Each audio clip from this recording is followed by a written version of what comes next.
perasan perubahan dia sejak kepulangannya dari kampung.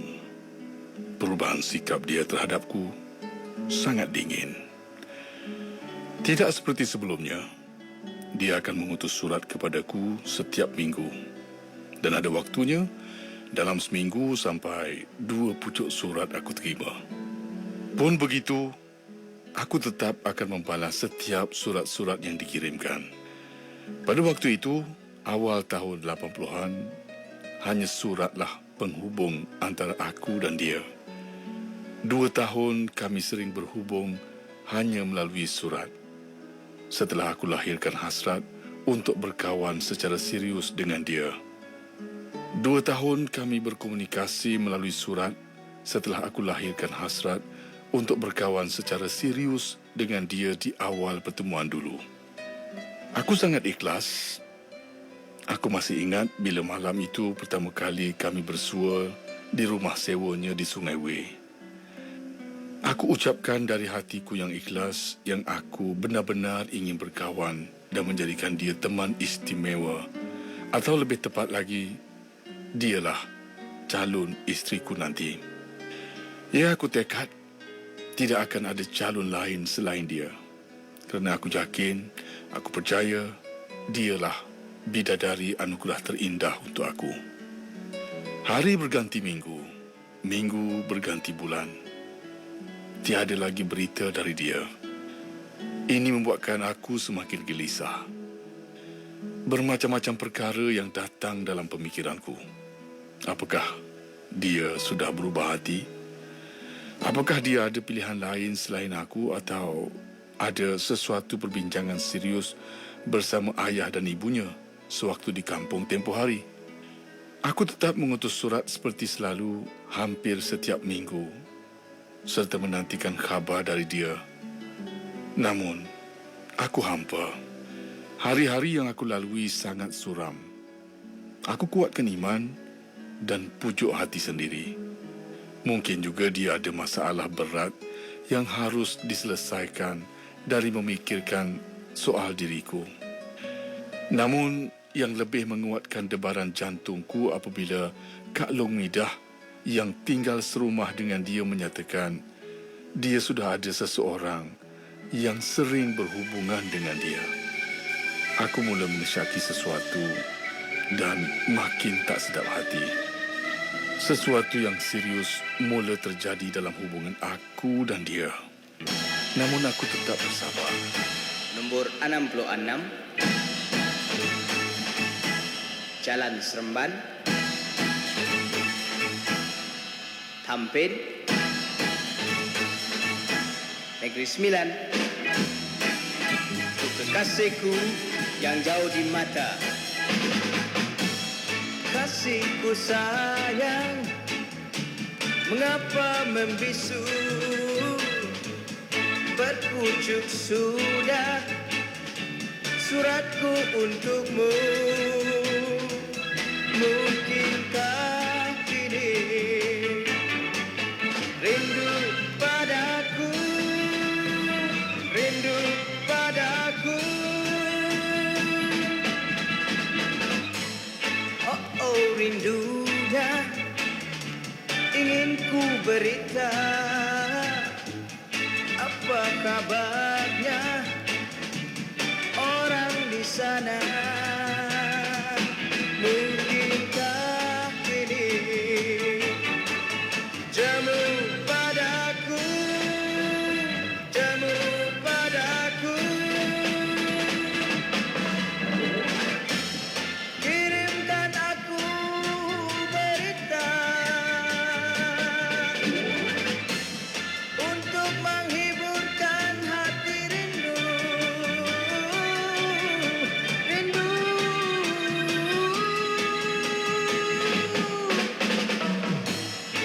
Oh, rindunya ingin ku berita.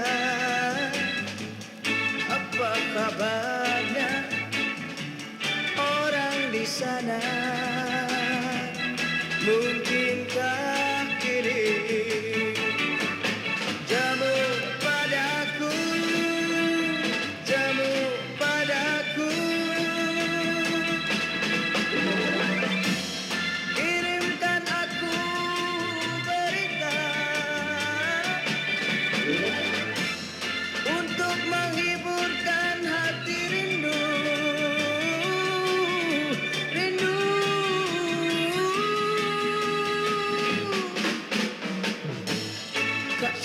sayang, mengapa membisu? Berpucuk sudah suratku untukmu. Mungkinkah kini rindu padaku, rindu padaku.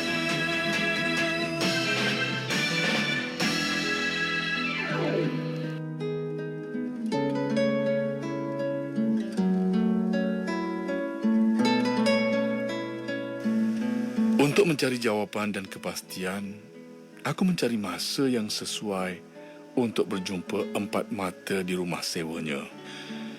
Sebelum ini, aku sudah sering berkunjung ke rumah sewa itu, berjumpa atau menjemput dia untuk keluar menonton wayang atau makan-makan di luar. Aku menulis surat dan buat satu temu janji. Dan seperti mana yang dijanjikan, petang itu aku sampai ke rumahnya dengan debaran di hati yang sangat berlainan. Aku cuba sembunyikan kegelisahan di hati dengan cuba mengukir senyuman. Aku memberi perkabaran ingin bertemu dengan dia kepada teman serumahnya yang menyambut kedatanganku sambil menunggu di luar pagar rumah. Dari kejauhan, kelihatan dia datang ke arahku dengan senyuman dan bertanyakan kabarku tanpa memperlihatkan perubahan yang ketara. Kami duduk di satu ruang tepi tembok di luar rumah sambil berbual-bual. Sehinggalah di satu saat ia meyakinkan untuk aku memberitahu hasrat aku datang menemuinya malam itu. Ianya berkisar tentang hubungan kami, hubungan yang agak renggang dan sepi sejak akhir-akhir ini. B, boleh tak Adi tanyakan sesuatu pada B? Tanyalah, apa dia? B sedia mendengarnya. Aku mengumpulkan tenaga untuk menyambung bicara selanjutnya. Adi perasan sejak akhir-akhir ini seolah-olah hubungan kita agak dingin. Dah tak macam dulu. Kita sering berutus surat, tapi sekarang Adi rasa banyak perubahan. Sudah jarang kita berutus surat. Boleh Adi tahu apa sebenarnya yang terjadi? Adi sangat tertekan dengan keadaan ini. B pun jarang tulis surat ke Adi. Dulu selalu je Adi terima surat dari B. Setiap 2 minggu pasti Adi akan terima surat dari B. Apakah ada sesuatu yang B tahu tapi nak sorok daripada pengetahuan Adi? Adi ikhlas berkawan dengan B. Ingat lagi tak? Kali pertama kita keluar bersama-sama 2 tahun dulu. Dalam perjalanan ke panggung, Adi katakan yang Adi nak jadikan B suri rumah Adi nanti. Sejak itu, Adi sangat serius. Adi serius tau berkawan dengan B.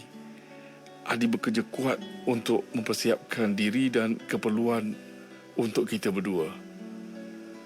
Iya, B tahu Adi sangat ambil berat tentang B. Aku lihat dia sedikit gugup dengan ungkapan yang aku lontarkan tadi. Selepas menarik nafas panjang dan dia mula bersuara. Tapi dapat aku rasakan senyumannya bukan lagi senyuman yang lahir dari hati yang ikhlas. Senyum yang sengaja diukir untuk menyedapkan hatiku barangkali. Okeylah, biar B berterus terang dengan Adi malam ni. Adi, mungkin kita cuma ditakdirkan untuk bertemu dan berkawan saja. Tidak untuk seperti apa yang Adi inginkan.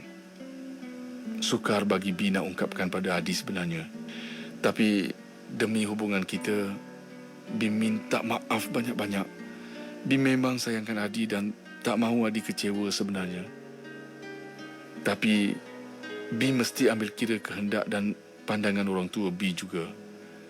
B serba salah dan B minta maaf banyak-banyak pada Adi. Tapi kenapa? Apakah Adi ada buat salah dengan B? Perbualan itu terhenti di situ. Kami diam tidak lagi berbicara. Dan aku masih belum dapat jawapan yang pasti daripadanya. Kenapa perpisahan ini harus terjadi dan diinginkan oleh B. B tidak memberitahu sebab dengan lebih terperinci. Mungkin dia tak sanggup beritahu atau apakah ada sebab lain. Aku terus membisu dan tidak bercakap banyak lagi malam itu. Dalam pemikiran aku berlegar bermacam-macam perasaan. Aku terpana dengan kenyataan ini yang hakikatnya aku akan berpisah dengan Ruby, insan yang sangat aku sayang. Cinta hatiku yang pertama. Pedih sangat rasa hatiku. Dialah insan pertama yang pernah singgah di hati aku. Malam itu aku pulang dengan rasa yang amat kecewa. Apakah aku harus terima kenyataan ini? Ayat-ayat yang keluar dari mulut B tadi buat aku benar-benar terpana. Apapun aku harus laluinya dengan tenang, walau sukar untuk aku terima. Pun begitu, selepas kejadian malam itu, aku tidak terus melupakan dia. Aku tetap masih gagahkan juga jari jemariku, menulis surat, mengutus surat, menandakan aku tetap ingat dan tidak dapat melupakan dia. Ya, cinta pertama tak akan terhapus dengan begitu cepat. Terus terang aku katakan, sampai saat ini pun setelah hampir 40 tahun kisah ini berlalu, aku merasakan seolah-olah cerita itu macam baru semalam berlaku. Hari-hari yang berlalu dalam hidupku, aku lalui seperti biasa. Seolah-olah seperti tidak ada apa yang berlaku. Walaupun hakikat sebenarnya di hatiku sangat pedih. Aku bekerja seperti biasa. Mungkin aku sangat sibuk dengan kerjaku di hotel. Tidaklah terlihat sangat kekecewaanku itu. Cuma hanya aku seorang saja yang tahu. Pulang saja dari kerja, aku sangat terasa kehilangan. Aku jadi muram dan sering menangis sendirian. Aku putarkan lagu dari Piring Hitam yang berjudul Ku Membawa Diri, nyanyian Jamizan berulang kali sehingga aku terlena. Jauh ku berjalan sendiri untuk mencari tenang jiwa yang kini selalu terganggu desakan hati yang luka pedih terasa. Mungkin mengembara menghilangkan segala peristiwa yang lalu. Kisah yang penuh derita antara kita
akan dirinya.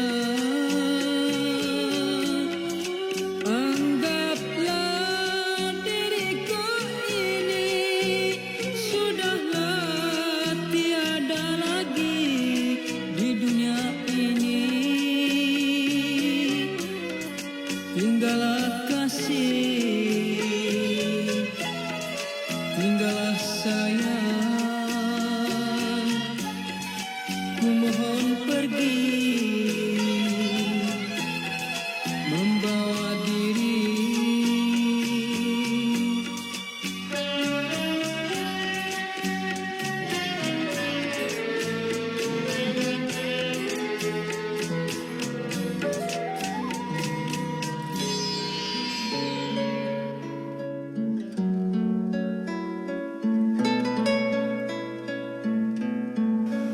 Masa terus berlalu. Aku masih tidak mendapat jawapan pasti.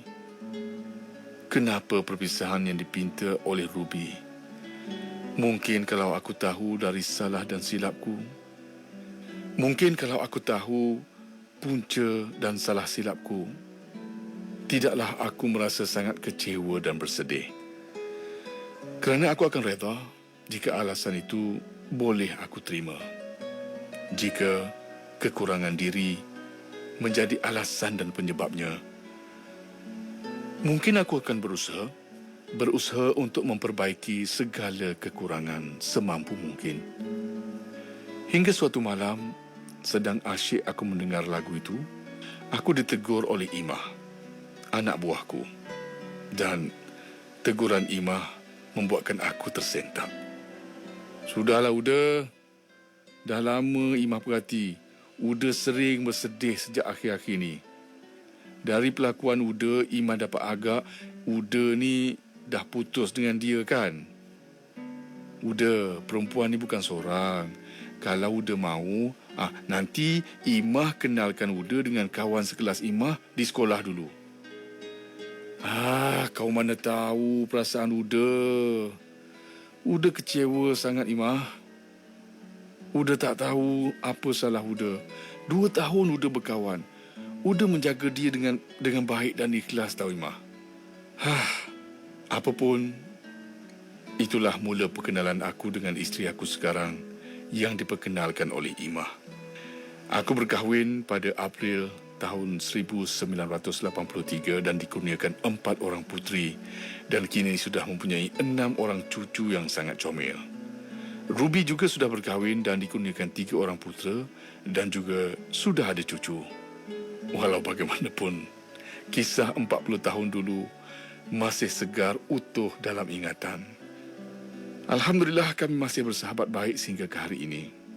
Dan hubungan ini diketahui oleh isteri aku maupun suami Ruby.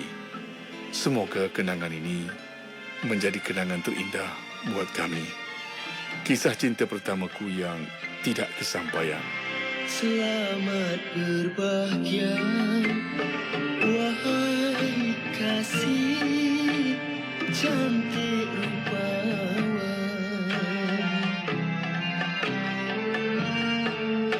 Selamat menempuh, wahai kasih gerbang perkawinan.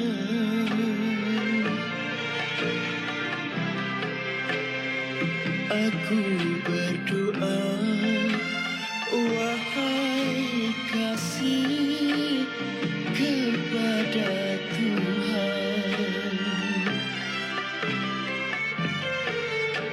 semoga aman, wahai kasih, dan berkekalan.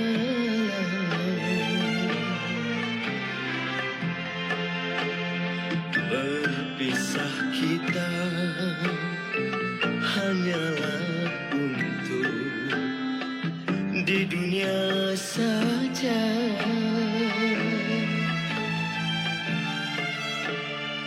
Aku berjanji akan menanti di gerbang syurga.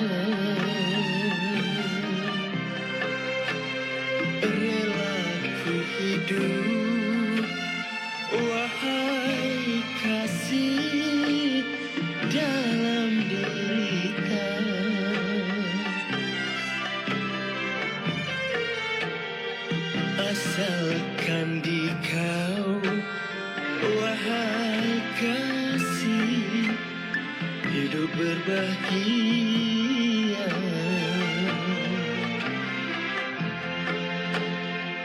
Berpisah kita hanyalah untuk di dunia saja.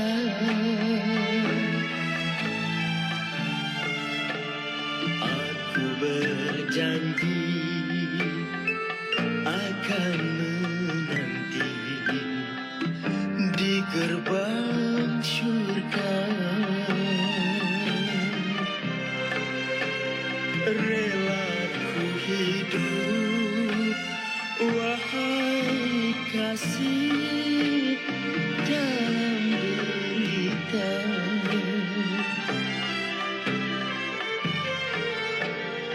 Asalkan di kau, wahai kasih,